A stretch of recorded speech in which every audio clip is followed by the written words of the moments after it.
We're at the Putnam Museum in Davenport as we take a look at an eye-opening exhibit that's all about race. Interesting timing as we also mark Martin Luther King Jr.'s birthday and about to start Black History Month here on The Cities.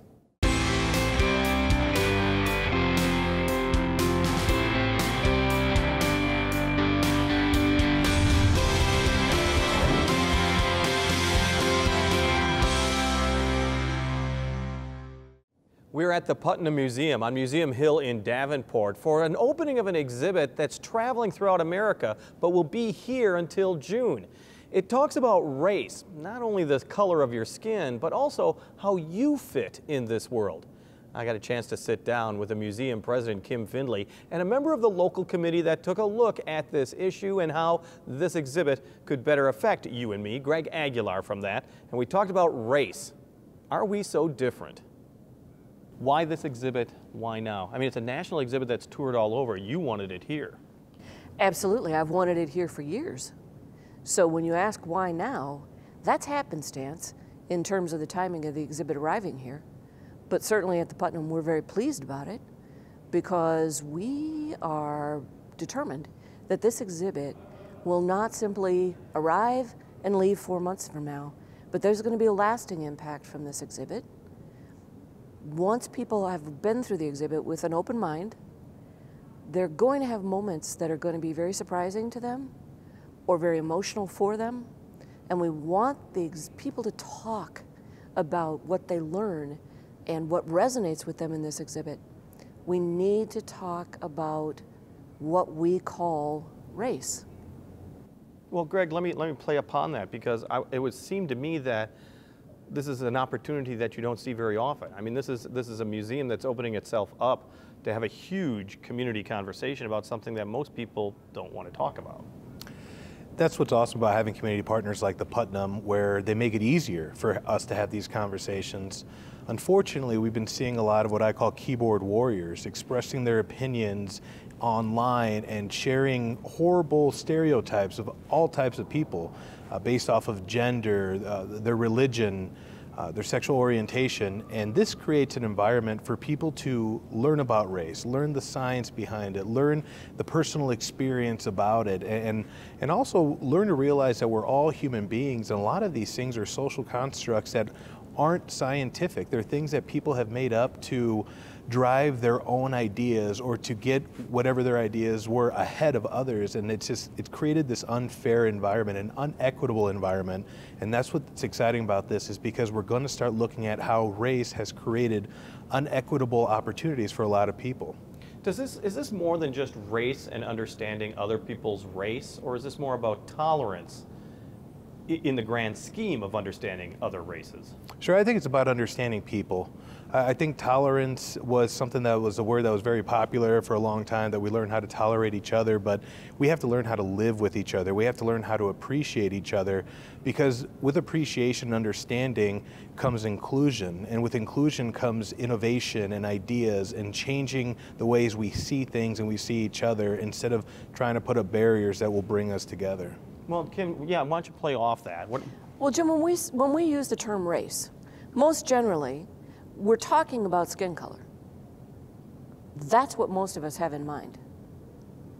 And the variation in our skin color has nothing to do with biology or genetics.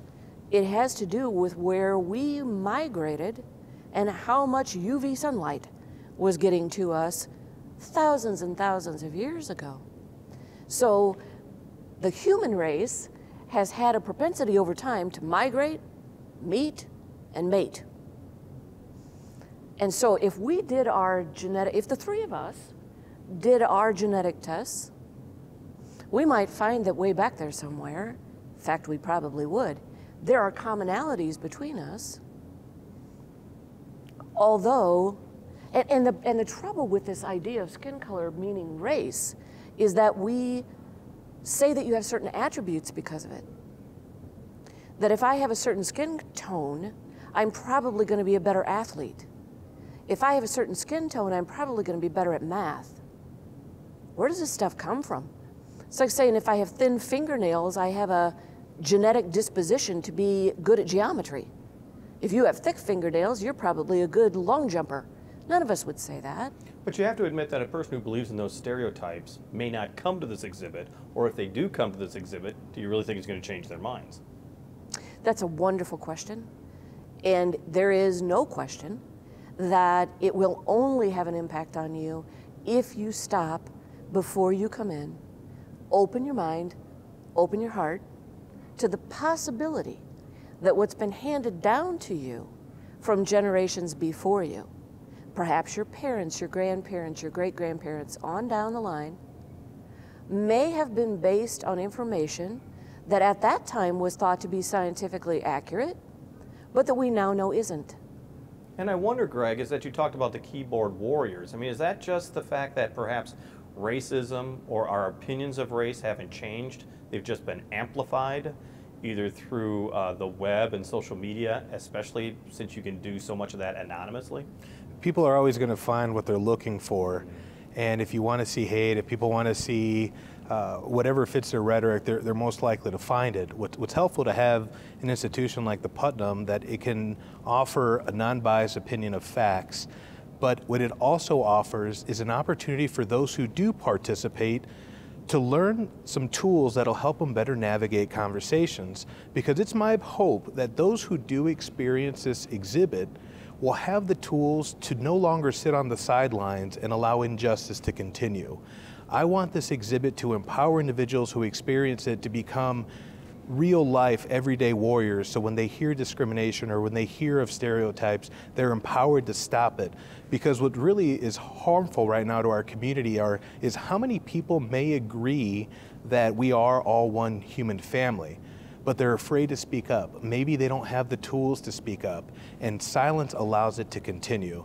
And as Dr. Martin Luther King says, it's not so much the words of our enemies, but the silence of our friends. And we want to do what we can to empower those so that silence doesn't happen, so they have the tools to fight back. Once again, when you think of an exhibit, you think, oh, I'm going to look at something, move on, look at something else, move on, look at something else. Greg, what's really different perhaps about this is how the Putnam is inviting community groups and community discussions that'll be ongoing, not only when this exhibit ends in, I believe, June, but perhaps from that point on. The discussion part is what you seem to be very open to, very excited about. Sure, last year, you know, it makes me think of the Quad Cities Big Table and how we all came together to talk about ideas and empower Quad citizens to say, if there's something on your mind, gather people together, talk about it, share those ideas, and try to do something about it. Even here at the Putnam, we're growing with that. That's part of who we are as a culture in the Quad Cities, is we're going to come together, we're going to talk about issues that matter, and we're going to create solutions together. And I think this helps continue that momentum that we received from last April's Big Table. Kim, when we talk about an exhibit like this, in a way I know that you want to poke the tiger somewhere, that it's going to like invoke some emotion or some opinion by some of the people who come see it. I mean, is there one part of this exhibit that was really more thought-provoking to you than another part, or one part of the exhibit that you really hope the community is going to get? The part of the exhibit I really hope that people are going to get, Jim, is something I mentioned already, and that is that this idea that race is based on the color of your skin simply, scientifically, has no basis. It is a social construct handed down from generation to generation. And once we know that it's the way that we talk about people who don't look exactly like us, we can start to make some change. Even if that begins just in my one-on-one interaction with Greg and his with me. We start somewhere. And we just had someone taking a preview of the exhibit who said, I really thought that I knew all of this. But I found an aspect of this exhibit that touched my family's history, and when I delved deeper into it, standing right here, in 5 minutes, I learned something I'd never known before, and now I'm going to have to think more about that and how that incorporates into my life. One of the more interesting aspects also of this exhibit is how you're trying to get people in the community to take part in it and actually share their DNA. That 23andMe, that Ancestry.com, people are doing that more and more. It's kind of an interesting way of bringing the issue of race home to some of the people that live in the Quad Cities. What was the point of that in the big wall? Well, I just want to clarify that we're not asking people to share their DNA, because people get very concerned about that. We're asking you to share the results of your DNA test so that we have this 24-foot wide world map downstairs in the Grand Lobby wall. And we're tracing from where your DNA says you originated from to the Quad Cities. So it's gonna be this beautiful visual representation of a connected community. We come from all over. We're all here in our daily lives trying to build a constantly even better place for us all to live and work and thrive. And I know over last weekend you had invited people in. We did. Bit of a snowstorm probably impacted that as well. But this is ongoing, is it not? Yes, thank you, Jim. On Saturdays, please keep coming for the next 4 months. We want to have this incredible wall down there that tells the story of our community. And your picture can go on the wall. Most people, I'd say 98% of people who came in last weekend decided yes, they wanted their photo up on the wall, along with their lineage. And they told some wonderful stories about things they've learned, about who they are and where they come from. Well, Greg, we were talking also about being a part of the community team that's helping guide the Putnam through this. What did you think of that group, that mixture of people, so to speak? I mean, is that kind of eye-opening as well? Is that, I'm sure, you're so well connected in the community, you know so many people, but I'm sure you might have been surprised by some of the people that were on that board. It was a very special moment for me when I was asked to participate, because often I get asked to help out a committee or help a tactic move our community forward. What really moved me almost to tears was to see leaders in our community actively search out a diverse population to help guide a major exhibit in our Quad Cities. Often when we get asked to participate, you kind of have an idea who is going to be in the room, but to see the diversity of age, gender diversity, LGBTQ+ represented, our emerging communities, our people of color, that's exactly how we are going to move our community forward, by being inclusive to all people. So it was something very special to me. We were very fortunate to have the Putnam even take us up to Minnesota to experience. So the bus ride with all these ages, all these opinions, all these people sharing food, people sharing stories. But what really changed inside my heart was the ride back. After we experienced something together, we had something, a common interest to talk about. And we all had different experiences that we were able to share and listen to on how it affected us, or how something in the exhibit stuck out to us and we wanted to talk about it. And that helps build stronger bonds amongst community leaders. And if we can create stronger bonds amongst inclusive and diverse populations and committees, that is the model that other communities are going to follow, because that is the way we have to be. We have to be inclusive because we are already diverse as a community. You brought up the big table, which was community discussions, I think about 500 different community discussions on how the Quad Cities should move forward. And you're almost likening this to that. Do you have a feeling like this will, I mean, the exhibit may end by summer, but the discussion doesn't? So with the big table, 36% of people who participated said they wanted to see more done in our community to create a more welcoming and inclusive community, but they also wanted to see leaders reach out to diverse populations and start collaborations and start building those bridges. And this exhibit has already helped us start that. But also what the big table has shown us is we need to keep meeting, we need to keep talking, and we're going to encourage that. And with the opportunity to come experience race here at the Putnam, and then to be able to have a talking circle afterwards and talk about what is happening, that's how we're going to change our dialogue, because people are going to ask, what can I do differently as an individual? What might we be able to do differently as a business or a nonprofit? And more importantly, what can we do to be allies for people who may be marginalized in this community? Oh, and Kim, I mean, I keep asking these questions as, you know, we adults are going to be looking at this. How important is it to bring the family? I look at some of the pictures on the wall. You have very young kids on the wall. I mean, nobody is born a racist. How important is it to have kids come visit this? I think it's extremely important, and the American Anthropological Association, who started the project, which includes this exhibit, a website, and a book, started it mostly with kids in mind. Teens, preteens, depending on your children, and you know your family and the family discussions you might be able to have, there is a family guide online to bring your family through the exhibit. When Greg talks about our discussion circles, we are inviting the community. Bring a group of people, book a discussion circle in advance, and we will provide for you a facilitator, because as you are on the heels of experiencing the exhibit is a wonderful time to start the conversation, because we all know that we have great intentions and then we leave something and we don't actualize those intentions. So let it begin here at the Putnam. We'll provide the space, we'll provide the facilitator. We think church groups, school groups, work groups. We already have a number of employers in the community who've booked opportunities. So go to putnam.org and book your opportunity to have the discussion before you ever leave the museum, so that it starts to get embedded and stay with you.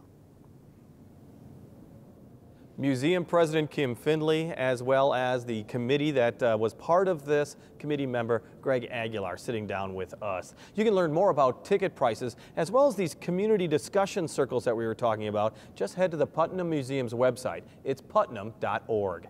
We are getting ready to get out of the snow, get out of the cold weather, enjoy some of the things the city has to offer. But the best way to check out what's going to happen next is to check in with Laura Adams, who's out and about. This is Out and About for January 21st through 27th. Help area nonprofits by attending the Chuck-a-Puck Night at the Quad City Storm on the 22nd. Chuck and Sally Finley talk skydiving January 24th at the Odell Public Library in Morrison.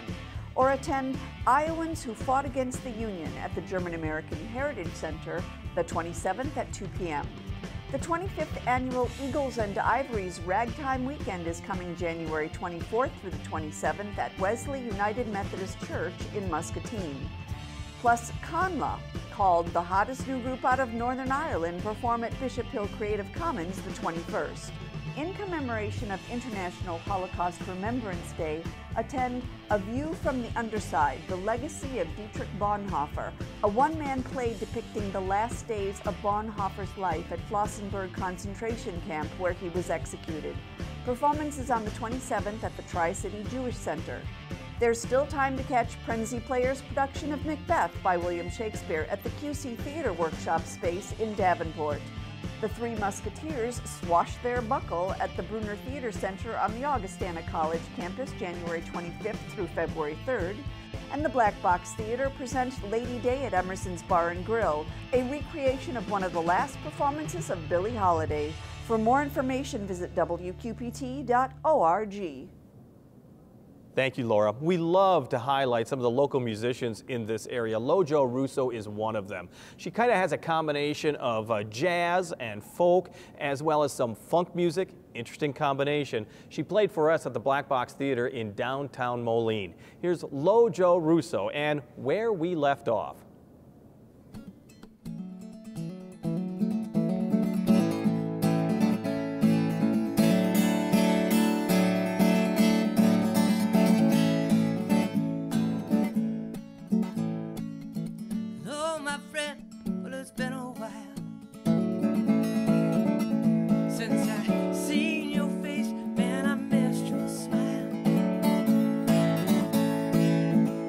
How's the wife and the kids?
Lojo Russo and Where We Left Off. Lojo Russo will be playing next at Grumpy's Tavern in the village of East Davenport. She's going to be hitting the stage Thursday, February 7th at 7 o'clock.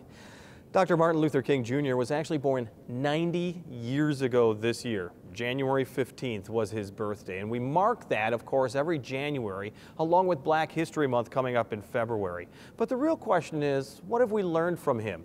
And is society any different now than it was a while ago? We got a chance to sit down with the Vice President of the Davenport NAACP to talk about that and her own reflections of living in an area where race is not always easily discussed.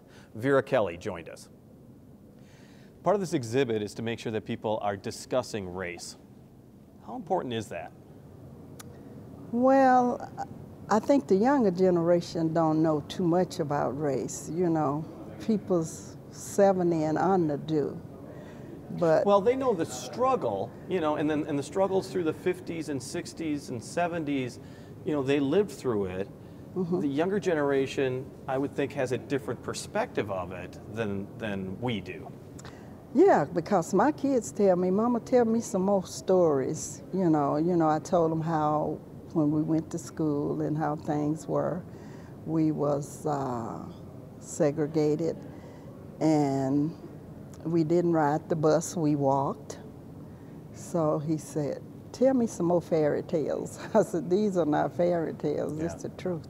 Well, and it's being displayed throughout this museum, and they do really want kids to actually take a look at it. We're looking at what's going on right now in America.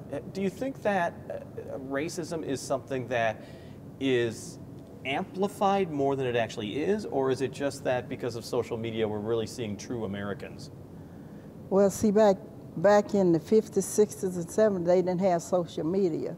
So now whatever you do, I don't care who it is, and they see something going on, they got them cell phones going, you know, so then they can record it back and let you know what's So that's going good, you're saying, because I think people, it's good, yeah, because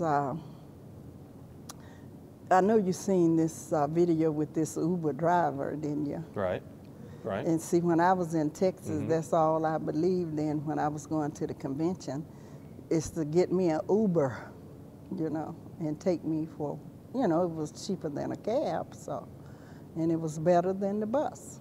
So that's the reason I wrote them. So in a way, you're saying that racism is still out there. It may not be, I don't want to say that. It may still be out there. Young people are exposed to it in a different way. But because we have cameras, we can document racism better? I think so, but then everything is not racism, you know. What do you mean? You know, sometimes some of us is quick to play the race card, you know, say you're profiling or doing this, but when you're doing the right thing and then it happened, you can call it racism. Either like if you get an African American or a white guy and you go, they both doing the same thing, and when they go to jail, they get in probation and get in 15 or 20 years. So that's when I say it's racism. People are too quick to judge, you think? Yeah. Yeah. An exhibit like this is showing all different types of races, all different types of viewpoints towards gender, towards sex as well. We're not all the same. I mean, everybody brings something different to the table. Is that what's good about America? Is that what's good about the human species? I think it is. Then you know how to govern yourself. You know, I know you're different from me, but we are the same. We are human beings. So, you know, I should treat you the way I want you to treat me. You know what I'm saying? Well, you look at Martin Luther King Jr. The Reverend King was born January 15th. We celebrate his birthday. Black History Month is, of course, in February as well. This exhibit couldn't come at a better time, I guess is what I'm saying, is that... Well, that's what I tell everybody, but I said they have Black History in February, the shortest month, right. And I'm black all the time. Exactly. Yeah. So, but it was just something that somebody before us created, and it's not a bad thing. And for as Martin Luther King, I think he was the humble and a generous man, you know, when it comes to what he went through with. Because nowadays, even if it was somebody like him, they would kind of slip a little bit. You know, even when, you notice when he was walking from Montgomery to Selma on the bridge. Right. And the dogs and things was on him, he just walked. You know, he didn't try to fight back. You look back at those pictures and you think about the dogs, and you well, think of see, the fire my dad hoses. is from Mississippi, and he walked in that march. So that's why I ask you about the kids of today. Do they need to be exposed to this? They need to know which from where they came. That was our theme for our Friends of MLK at Sacred Heart. Mm-hmm. They need to know the struggle that the peoples went to get where they are today. Not just black children, white children as well. Yeah, all. Well, that's what Martin Luther said. All kids, whether they white, black, yellow, blue, or brown, you know, all need to be treated equally. That was Davenport NAACP Vice President Vera Kelly joining us. WQPT is proud to be associated with the military in the cities. We call it Embracing the Military. We like to highlight some of the things that are going on, including the Army's MWR office already trying to get your kids ready for Valentine's Day. It's hosting a Kids Valentine's Craft Night next Wednesday, January 30th at the Lock and Dam Lounge in Building 60. For $5, your child can take part in activities with food and drinks also available. On the air, on the radio, on the web, and on your mobile device. Thanks for taking some time to join us as we talk about the issues on the cities.